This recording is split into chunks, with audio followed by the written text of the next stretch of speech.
Well, hi guys. This is Grandpa's Organized Chaos here. I'm hoping that we can get this uploaded to YouTube.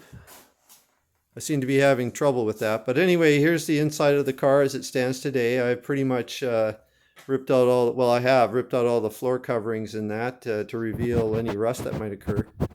And some has. You can see over there in the driver's footwell, there's rust perforations through there. The same thing happened over here where the passengers' feet will be.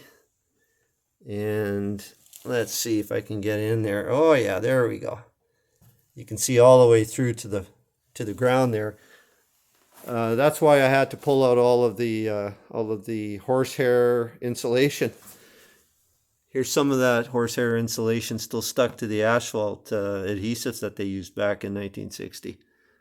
Sorry, it's a little bit out of focus, but oh boy, that stuff is hard to pull off and to clean.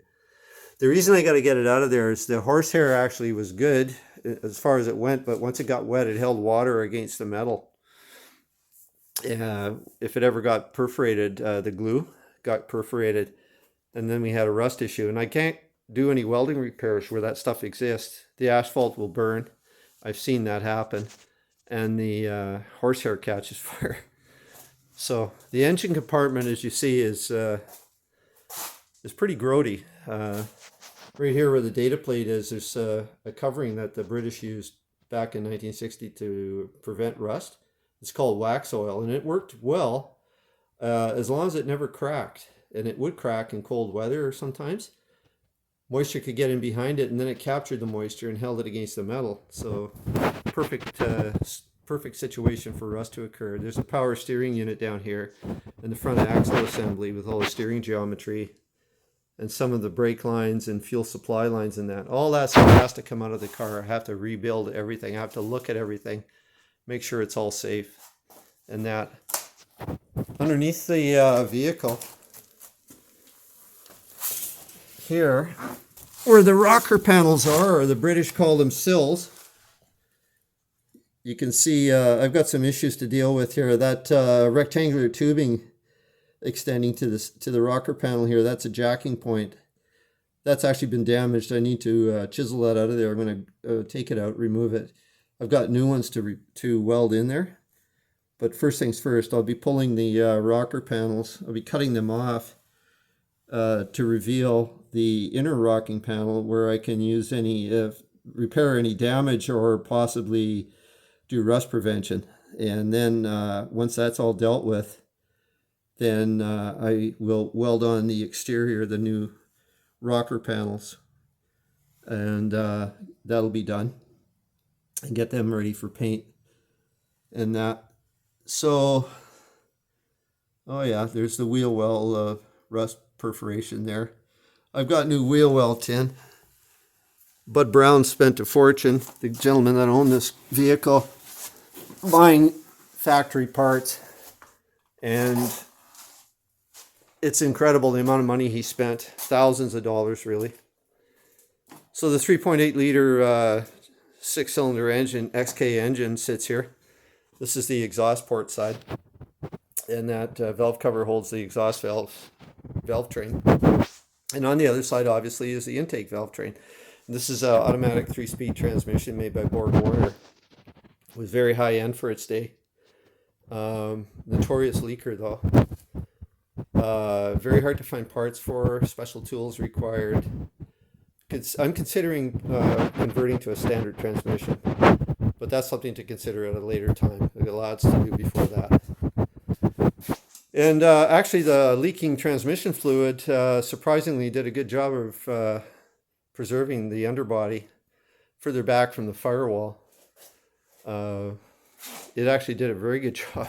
It's in good shape mostly. And that I've got some issues to deal with here on the front windshield frame. Water got behind the seal and started to corrode the frame. And it looks rough, but actually that's not too bad. I can deal with that fairly quickly. And then here we have the bonnet lid.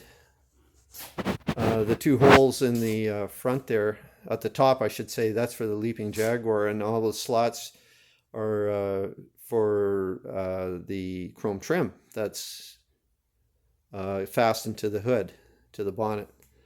So the bonnet and the boot lid have some surface corrosion, and what's going to happen in spring, once the weather warms up, and sooner rather than later, is I'm going to be surface prepping both the boot and the bonnet and applying 2-part epoxy primer to seal them until such time that they can be prepped for paint and then painted.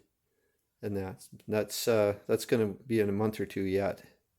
And that the upholstery that came out of here when it was new was beautiful, but obviously it's no longer that way. And I can't even salvage anything. Everything that's you see here, if I start getting paying any attention to it, it starts just falling apart. I can't even repair it. The foam inside is just disintegrated and that. So that's going to have to be stripped down. I'm going to keep all the clips and the little fiddly bits of metal in there that I need to. And with the frames, I'm going to sandblast the frames. I'm going to repaint them. I'm going to buy a kit, a reupholstery kit, and completely reupholster the interior myself with Mom's help. The doors were disassembled about 15 years ago, completely disassembled and stripped down, and not completely as far as the paint is concerned, but mostly. There's a couple doors require some reasonably extensive welding repairs. I'm going to get those done myself. Use my truster. And once I get that done and surface prepped, I'll epoxy primer the doors, and we'll be able to reinstall them or get them ready for paint at a later date. I'll be once they're painted, I'll be installing all the chrome trim on those. Over here in the trunk in the boot is the steering column and steering wheel, the original assembly. All of the assemblies, the starter, the generator, power steering pump, all are in this shelving here that you see. And I need to go through everything.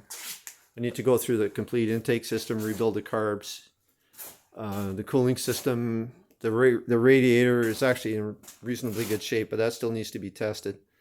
And this is the wiring harness. That was a tedious job. That was just something that took time. You can't just go in and rip and tear that stuff apart. That needed to be pulled apart correctly so that I was able to make some sense of things. I have schematics, factory schematics for that. And I plan on buying a new harness. When I was disassembling everything, all of the insulation is just too far gone. There's just too much deterioration. I can't salvage anymore anything, so there'll be a brand new harness.